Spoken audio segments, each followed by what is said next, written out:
Welcome to Kenton's videos. Enjoy the video.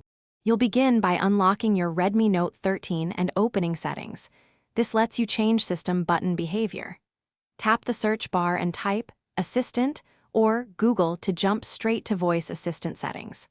Once the assistant settings appear, look for a section labeled Physical Buttons, Power Button, or Assistant Activation. This is where the power button shortcut is configured. Make sure you have no active voice session, and that Do Not Disturb isn't blocking changes. Now you'll access the specific control that maps the power button to Google Assistant. Open Google App Settings or the Assistant Settings page, then tap Assistant and select Phone or Devices for your model. Scroll to the option labeled Power Button or Use Device button. Tap it to reveal choices. Choose off or select No Action to unassign the assistant from the power key. Once done, test by pressing the power button briefly to confirm assistant no longer appears.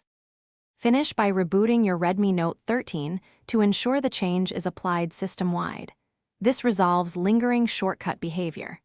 If Google Assistant still appears, check Accessibility and Default Apps. A third-party app may be intercepting the power key. Make sure Google App is updated and that Assistant is actually disabled for the power button. If issues persist, open Assistant Settings and use Reset to clear custom shortcuts, but back up any preferences first so you can restore them if needed. Thanks for watching. Consider subscribing if we helped you.